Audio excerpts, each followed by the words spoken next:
అల్లూరి జిల్లాలో పవన్ కళ్యాణ్ పర్యటిస్తున్నారు. పర్యటనలో భాగంగా ఆదివాసులతో మాటామంతి కార్యక్రమంలో పవన్ కళ్యాణ్ పాల్గొననున్నారు. మధ్యాహ్నం గ్రామస్తులతో భోజనం చేస్తారు. అనంతరం గిరిజనుల మధ్య జనసేన పార్టీ ఆవిర్భావ దినోత్సవ వేడుకలు జరుపుతారు. ఇక ఇదే అంశానికి సంబంధించి పూర్తి డీటెయిల్స్ మా ప్రతినిధి కిరణ్ అందిస్తారు. కిరణ్, అల్లూరి జిల్లాలో పవన్ కళ్యాణ్ పర్యటనకు సంబంధించిన అప్డేట్స్ ఏంటి? మార్నింగ్ సంపత్ ఏదైతే ఈ రోజు అల్లూరు జిల్లా పాడేరు నియోజకవర్గ పరిధిలోని కోనూరు నందిగరు ప్రాంతాల్లో AP deputy CM Pawan Kalyan పర్యటన కొనసాగుతుంది. ముఖ్యంగా మనం చూసుకున్నట్టయితే గతంలో ఏజెన్సీ పర్యటన నేపథ్యంలో పవన్ కళ్యాణ్ గిరిజనులకు ఏదైతే రహదారి నిర్మాణాలు లేక, రోడ్లు లేక, సరైన వసతి సదుపాయాలు లేక గిరిజనులు పడుతున్నటువంటి తీవ్ర అవస్థలను ప్రత్యక్షంగా చూసినటువంటి పవన్ కళ్యాణ్ గతంలోనే హామీ ఇవ్వడం జరిగింది.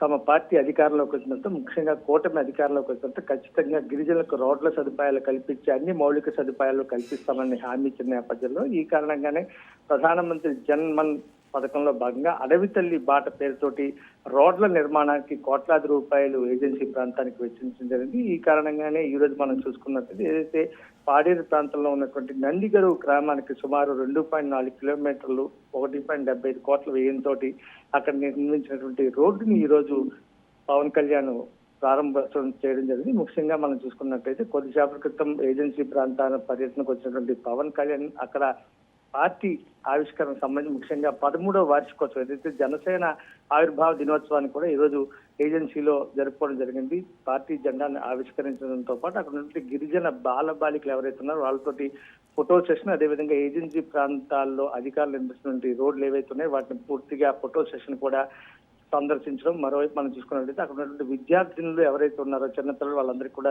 స్కూల్ బ్యాగ్స్ కూడా పవన్ కళ్యాణ్ పంపిణీ చేసిన, అదేవిధంగా రోడ్డు ఏదైతే నిర్మించారో ఇందాక నేను చెప్పినట్టుగా 2.4 కిలోమీటర్ల మీద నిర్మించిన రోడ్డు దాని పనితీరు, అదేవిధంగా దాని తాలూకా నాణ్యతను కూడా పర్టికులర్ గా పవన్ కళ్యాణ్ ప్రత్యక్షంగాను అబ్జర్వ్ చేయడం, అదేవిధంగా అక్కడ ఉన్నటువంటి లోపాలు ఏమైనా ఉంటే అధికారులు పూర్తి స్థాయిలో వాళ్ళకందరూ కూడా చెప్పడం జరిగింది. ఇక మనం చూసుకున్నట్లయితే మరి కాసేపట్లో మన ఊరు మాటామంతి పేరుతోటి గిరిజనులతో మమేకమై వాళ్ళ సమస్యలు ఇంకా ఏమున్నాయి అనే కోణంలో కూడాను డిప్యూటీ సీఎం పవన్ కళ్యాణ్ వాళ్ళతో మాట్లాడి వాళ్ళతోటి అక్కడ ఉన్నటువంటి గిరిజనులందరితో మమేకమయ్యే కార్యక్రమం కూడా మరి కాసేపట్లో జరగబోతుంది. అదేవిధంగా వాళ్ళతోనే గిరిజనులతో అక్కడ ఉన్నటువంటి ట్రైబల్స్ ఎవరితో వాళ్ళందరితో కూడాను కలిసి భోజనం చేసి మధ్యాహ్నం 2 గంటలకి తిరిగి విశాఖపట్నం జరుపుకుని అక్కడి నుంచి నేరుగా హైదరాబాద్ ప్రత్యేక విమానాలు వెళ్తారు. సంపత్ మొత్తం మీద ఈ రోజు చూసుకున్నట్లయితే పర్టికులర్ గా జనసేన ఆవిర్భావ దినోత్సవం ఏదైతే 13 సంవత్సరాలు కంప్లీట్ అయిన నేపథ్యంలో అక్కడే జెండా ఆవిష్కరణ కార్యక్రమంతో పాటు మరోవైపు గిరిజనులకు ఏదైతే గతంలో పవన్ కళ్యాణ్ ఇచ్చినటువంటి హామీ ఏదైతే ఆ హామీని పూర్తిగా నెరవేర్చే దిశగా దశల వారీగా ఏజెన్సీలో